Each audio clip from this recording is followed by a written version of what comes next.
अगर भगवान तुमसे ज़्यादा इंतज़ार करवा रहे हैं तो तैयार रहना, वो उससे कहीं ज़्यादा देने वाले हैं जितना तुमने मांगा है। जिस तरह लोग मुर्दे इंसान को कंधा देना पुण्य समझते हैं, काश इस तरह जिंदा इंसान को सहारा देना पुण्य समझने लगे तो जिंदगी आसान हो जाएगी। मत सोच इतना जिंदगी के बारे में, जिसने जिंदगी दी है उसने भी तो कुछ सोचा होगा। बेवजह ही नहीं होती लोगों से मुलाकात, किसी से सबक मिलता है तो किसी से ज्ञान। श्री कृष्ण कहते हैं, किसी को दुख देकर मुझसे अपने सुख की इच्छा मत करना, और अगर तुम किसी को एक पल का भी सुख देते हो तो अपने दुख की चिंता कभी मत करना। जब दर्द और कड़वी बोली दोनों सहन होने लगे तो समझ लेना जीना आ गया है। कौन क्या कर रहा है, कैसे कर रहा है, क्यों कर रहा है, इन सब से आप जितना दूर रहेंगे उतना ही खुश रहेंगे। हंसते रहो तो ही दुनिया साथ है, वरना आंसुओं को तो आंखों में भी जगह नहीं मिलती। जीवन में जो भी होता है वो किसी वजह से होता है, या तो वो आपको कुछ बनाकर जाता है या फिर सिखाकर। कटना, पिसना और अंतिम बूंद तक निचोड़े जाना, गन्ने से बेहतर कौन जानता है कि मीठा होने का नुकसान कितना होता है। जब कोई दिल दुखाए तो सबसे बेहतर है कि हम चुप हो जाएं, क्योंकि जिन्हें हम जवाब नहीं देते उन्हें फिर वक्त जवाब देता है। अंधे, बहरे, गूंगे बनकर अपने लक्ष्य पर ध्यान देते रहो। यहाँ इतने खाली लोग हैं कि ना खुद कुछ करेंगे ना करने वालों को कुछ करने देंगे, और उनका मनोबल भी तोड़ देंगे। लोग जरा सी बात पर आपको छोड़ देते हैं और भगवान जरा सी प्रार्थना से आपको थाम लेते हैं। कर्मों से डरिए, ईश्वर से नहीं। ईश्वर तो माफ कर देता है मगर कर्म नहीं। ये अटल सत्य है कि जैसे बछड़ा 100 गायों में अपनी माँ को ढूंढ लेता है, उसी प्रकार कर्म अपने कर्ता को आज ही नहीं तो कल ढूंढ ही लेता है। नियत साफ और मकसद सही हो तो यकीनन किसी न किसी रूप में ईश्वर भी आपकी मदद करते हैं। जिंदगी में जितना शांत रहोगे अपने आप को उतना ही मजबूत पाओगे, क्योंकि लोहा ठंडे होने पर मजबूत होता है। गरीब रहोगे कोई ध्यान नहीं देता, मेहनत करोगे तो सब हंसेंगे, लेकिन जब कामयाब हो जाओगे तो सब जलेंगे। जिंदगी वो हिसाब है जिसे पीछे जाकर सही नहीं किया जा सकता, इसलिए आज में सुधार करें और पुरानी बातों को अनुभव की तरह इस्तेमाल करें। जिस जिंदगी में उत्साह, लक्ष्य और अनुशासन न हो उसे जिंदगी जीना नहीं, जिंदगी काटना कहते हैं।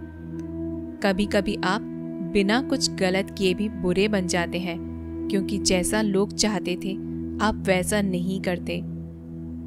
जिस मनुष्य के हृदय में सच्ची मानवता हो उसकी सोच हमेशा यही होगी कि मुझे मिला हुआ दुख किसी को ना मिले और मुझे मिला हुआ सुख सबको मिले।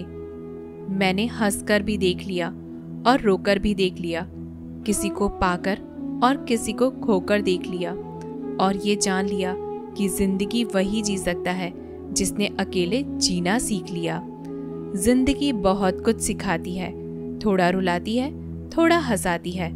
खुद से ज्यादा किसी पर भरोसा मत करना, क्योंकि अंधेरे में तो परछाई भी साथ छोड़ जाती है। अगर कोई आपको सच्चा प्यार करता है तो वह आपको समय जरूर देगा, आपका हर स्थिति में साथ देगा और हमेशा आपके लिए समर्पित रहेगा, क्योंकि सच्चा प्यार एक दूसरे की खुशियां चाहेगा, आंखों में पानी नहीं। लोहे को कोई नष्ट नहीं कर सकता, बस उसका जंग उसे नष्ट कर सकता है। इसी तरह आदमी को कोई और नहीं बल्कि उसकी सोच ही नष्ट कर सकती है। इसलिए सोच अच्छी रखो, निश्चित अच्छा ही होगा। इतने कमजोर मत बनो कि कोई भी आपको तोड़ सके, बल्कि इतने मजबूत बनो कि आपको तोड़ने वाला खुद ही टूट जाए। दर्द आपको मजबूत बनाता है, डर आपको बहादुर बनाता है, अनुभव आपको सीख देता है।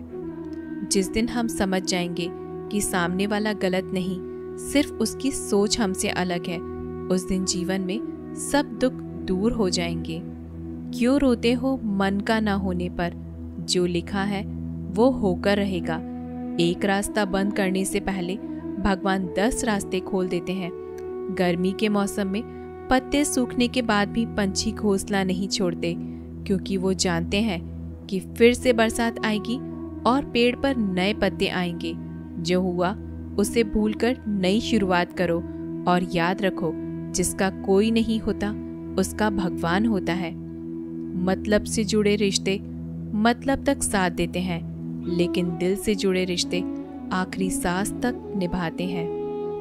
अच्छा काम करते रहो, चाहे कोई सम्मान करे या ना करे, क्योंकि सूर्योदय तब भी होता है जब करोड़ों लोग सोए रहते हैं। दुनिया में हर एक काम आसान है, केवल अंदर से आवाज आनी चाहिए। हमेशा मेहनत और उस परमात्मा पर विश्वास रखना ही सफलता का सूत्र है। जीवन में सबसे बड़ी गलती वो है जिस गलती से हम कुछ सीख नहीं पाते। जो व्यक्ति अपने मन को काबू में कर सकता है वो जिंदगी में कुछ भी कर सकता है। इंसान की अच्छाई पर सब खामोश रहते हैं, लेकिन चर्चा अगर उसकी बुराई पर हो तो गूंगे भी बोल पड़ते हैं। श्री कृष्ण कहते हैं, तुम्हारे बीते हुए कल को तो मैं ठीक नहीं कर सकता, क्योंकि तुम वर्तमान में अगर अच्छे कर्म करोगे तो मैं तुम्हारा आने वाला कल जरूर उजागर करूंगा। झूठी बातों पर जो लोग आपकी वाहवाह करेंगे वही लोग आपको तबाह करेंगे। बुरे से बुरा क्या ही होगा, हम यह तो हमेशा ही सोच ही लेते हैं, मगर अच्छे से अच्छा क्या होगा यह हम कभी नहीं सोचते। जो ईश्वर रात को पेड़ पर बैठे पक्षियों को भी कभी गिरने नहीं देता, तो सोचो वो तुम्हें अकेला और बेसहारा कैसे छोड़ सकता है। आज के ज़माने में कोई अपना नहीं होता, सिर्फ लोग तब तक साथ देते हैं जब तक उनका स्वार्थ होता है। अगर कोई अकेला है तो इसका मतलब यह नहीं कि उसे कोई पसंद नहीं करता, बल्कि वो अकेला इसलिए है क्योंकि उसने दुनिया की औकात जान ली है।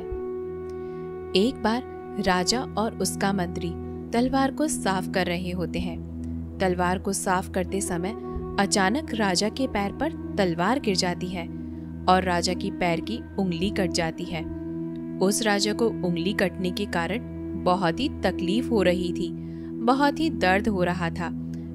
लेकिन उसका मंत्री कहता है, शांत रहिए महाराज, जो कुछ भी होता है अच्छे के लिए होता है। राजा को ये बात सुनकर बहुत गुस्सा आता है। वो मंत्री से कहते हैं, मेरी उंगली टूट गई और तुम कह रहे हो कि अच्छा हुआ, इसमें अच्छा क्या है। फिर भी वो मंत्री महाराज को समझाने की कोशिश करता है, पर राजा मंत्री की एक सुने बिना गुस्से के कारण मंत्री को काल कोठरी में बंद करने का आदेश देता है। पर मंत्री को इस बात का कोई दुख नहीं था। उसका अब भी कहना यही था, जो भी होता है अच्छा होता है, और वो अपनी खुशी से अपने आप को सैनिक के हवाले कर देता है। राजा इस बात को सुन के चौंक जाता है और सोचता है कि मेरा मंत्री कितना मूर्ख था। उसे लग रहा था कि मैंने उसे उसकी अच्छाई के लिए कैद कर दिया। फिर इस घटना को हुए 3 महीने बीत जाते हैं। एक दिन राजा अपने सैनिकों को लेकर शिकार करने जंगल के लिए जाता है। राजा को एक हिरन दिखता है। उस हिरन का पीछा करते करते राजा अपने सैनिकों से अलग हो जाते हैं और घने जंगल में चले जाते हैं। पर वो उस हिरन को पकड़ नहीं पाते और जंगल में खो जाते हैं। जब राजा को पता चलता है कि वो जंगल में खो गए हैं, तब वो बाहर जाने का रास्ता ढूंढते हैं।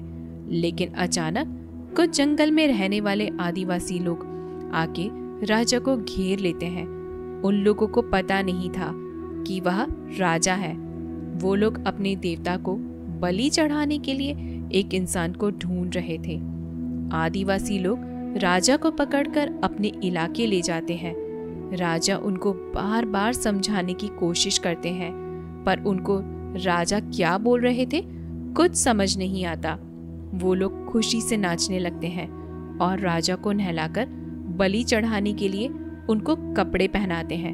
अब राजा को लगता है कि वो मरने वाले हैं। जब आदिवासी लोगों का मुखिया राजा को मारने जाता है, तब वो देखता है कि राजा की पैर की एक उंगली कट चुकी है। इसे देखकर उनका मुखिया कहता है कि इस इंसान की बलि नहीं दी जा सकती क्योंकि ये इंसान पूरा नहीं है, इसका एक अंग कटा हुआ है और उनके भगवान को एक पूरे इंसान की बलि ही दी जा सकती है। और अगर ऐसे इंसान की बलि दी जाए जिसका अंग पहले से ही कटा हुआ है तो उनके देवता खुश होने की जगह नाराज हो जाएंगे। फिर वो लोग राजा को छोड़ देते हैं। राजा खुशी खुशी अपने महल चला जाता है और सोचता है कि अगर मेरी उंगली उस दिन न कटी होती तो आज मेरी मौत हो जाती। इसका मतलब मंत्री सही कह रहा था कि जो कुछ भी होता है अच्छे के लिए होता है। फिर राजा अपने सैनिकों को आदेश देता है कि जल्दी से जाकर मंत्री को रिहा किया जाए।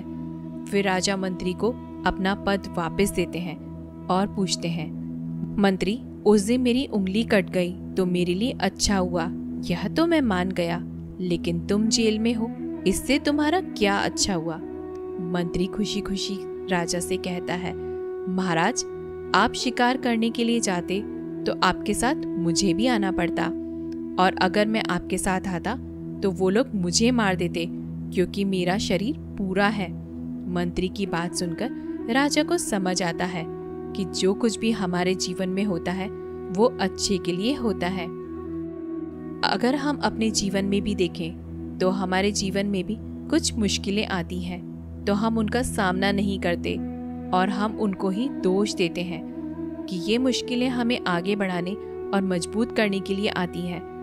हमें हर मुश्किलों को सकारात्मक तरीके से देखना चाहिए क्योंकि हर चीज़ कुछ ना कुछ सिखा कर जाती है और हर व्यक्ति के जीवन में सुख और दुख का आना जाना रहता है। दोस्तों, आशा करते हैं आपको हमारी वीडियो पसंद आई होगी। अगर आपको हमारी वीडियो पसंद आए तो हमारे वीडियो को लाइक करके ऐसे ही वीडियोस के चैनल को सब्सक्राइब करना न भूलें। मिलते हैं अगली जीवन बदलने वाली वीडियो में। तब तक के लिए धन्यवाद।